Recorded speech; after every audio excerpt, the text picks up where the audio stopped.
I used to daydream about being old enough to go on dates. I had this image of myself holding hands with a really cute guy, driving along some pretty road. It's never about going anywhere, really. It's having some sort of freedom, I guess. Hey everybody, welcome to What the Flick. Alonzo Duralde, Ben Mankiewicz, Christy Lemire. It Follows was the talk of Sundance this year. I did not get to see it there or anywhere else yet, but I plan to. These guys did, though. So this is David Robert Mitchell's follow-up to a really, really great little indie from a few years back called The Myth of the American Sleepover. That was sort of his take on the coming-of-age film. This is his horror movie. It stars Micah Monroe. If I'm saying your name wrong, I really apologize. Micah, we'll look it up. Beautiful blonde who has a very, very strange sexual encounter, and then from that point forward, keeps seeing people, visions of slow-moving, haunted, but very, very dangerous people who are after her, and she cannot get away from them until she sleeps with somebody else and passes it along to them. Take a look. Jay, you awake? What did you do? You're not gonna believe me, and I need you to remember what I'm saying. This thing, it's gonna follow you.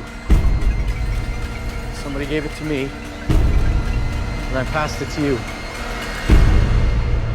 Wherever you are, it's somewhere walking straight for you.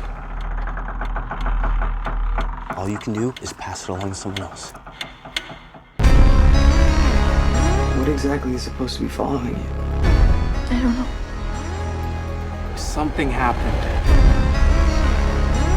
It's not what she thinks, okay? You don't believe me. Mom? No, it's me. Everything's okay. It could look like someone you know, or it could be a stranger in a crowd. Whatever helps it get close to you.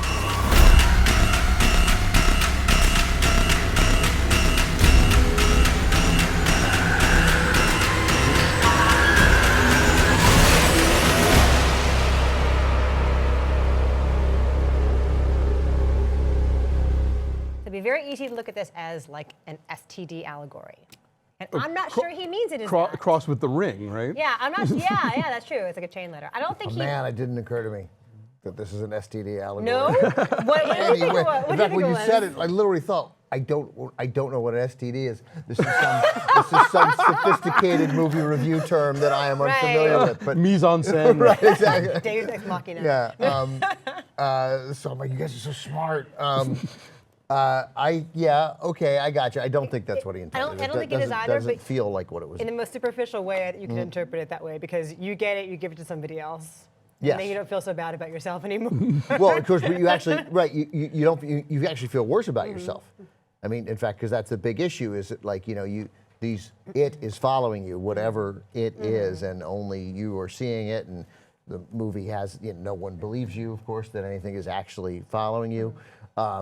But you see it, and then, yes, you can give it to somebody else by sleeping with them, but as the guy who gave it to Micah Monroe, Jay is the character. Jay is her character. The guy who gave it to Jay, he feels terrible that he did it, and yet he's free because he's done yes, he's it. free. But I mean, Yeah. but you feel Yeah. sick to your stomach that you've given it to somebody else, and in fact, he goes through a big show to warn her, like, yeah, look, I did this, but I just want to warn you. Like, yeah, we had sex, but there is some bad news. Did I mention? And the movie opens with, I presume, some other girl who had it. We never quite learned, but that is a very scary. The first 10 minutes of this movie, before we meet Jay, before we meet any of the characters we're going to meet, really scary. Well, there's just some really virtuoso camera work that goes on because that first shot you're mentioning, it's all one long 360-degree shot. Where they're starting from a door,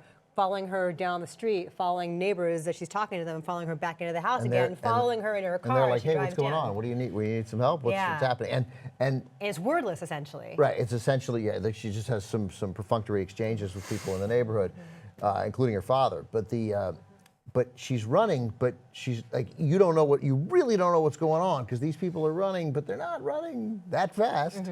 But there's tremendous urgency in their face and what they're, and the music is really, it's not so much music as sound. It's kind of screechy, jarring, but very, very off-putting. It puts you on edge from the very beginning. But there's like, because it's footsteps frequently, because the whatever follows doesn't run. It's just persistent. And so, you know, you hear the, Yeah. and it's just slow. It's not even quite it. They've done something cool. It's a cool sound. And you know, and I don't know, I had a lot of these moments. I had a lot of these. I'm watching it on the computer. I had a lot of these moments. I just can't anymore. Can't watch it. Can't watch it. I feel like, what's happening? I'm like, something terrible's about to happen. Something particularly horrible. I don't know what or where or when. So I was into it. It was good. Yeah, part of what's so cool about his style, and this was true with his first film too, is that he's very deliberate with his pacing. And there's a quiet to the tone and an intimacy to it.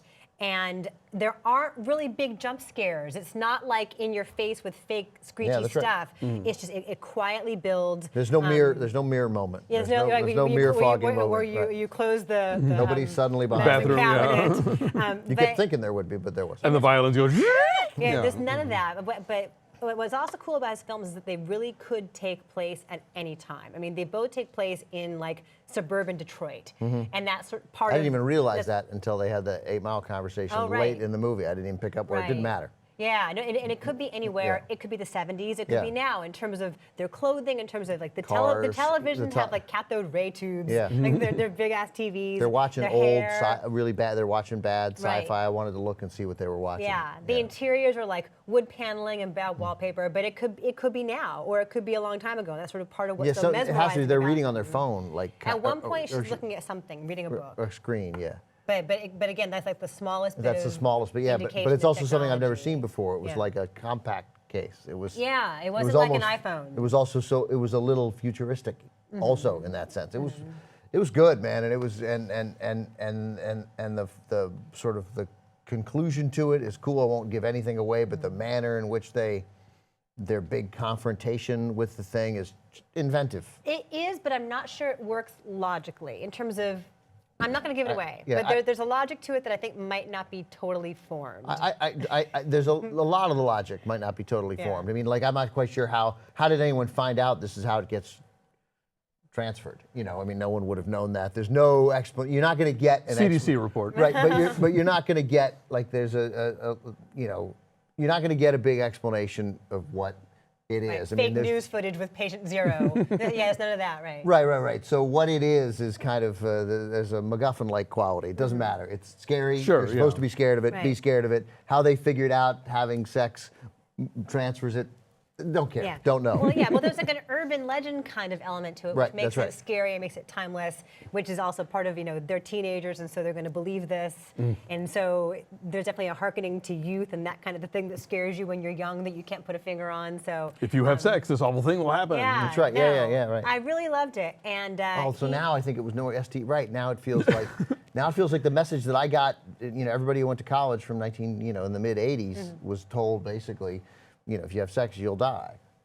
Like you can protect yourself, but you'll probably still die, right? You know, and that was the, you know, I mean, we were exactly the same age basically, and that was essentially the message you got, and that's part of that too. That you know, so in a sense, yeah, it could have been then, like that triggered it. Anyway. And yet, this is a movie that does not shame her for having No, sex. no, there's none of that. For choosing to have sex and for being in control of her own sexuality. Like, it's very empowering to her. Yeah, in a lot of totally. ways. There's there's none of I like that. that about it too. Anyway, it's pretty great. Please go find it. It's out theatrically, limited release starting this weekend. Okay. And go look for his first film too. The Myth of the American Sleepover was really great. Great little unseen indie. So what's Yeah, your number? I'm gonna pull it up, make it this simple. It's a 9. This is a 9. Okay, we'll say 9, Yeah. and it's at 95% on the tomato meter. It's just a good, solid horror movie this time of year. Very strange. Take the kids. Bye.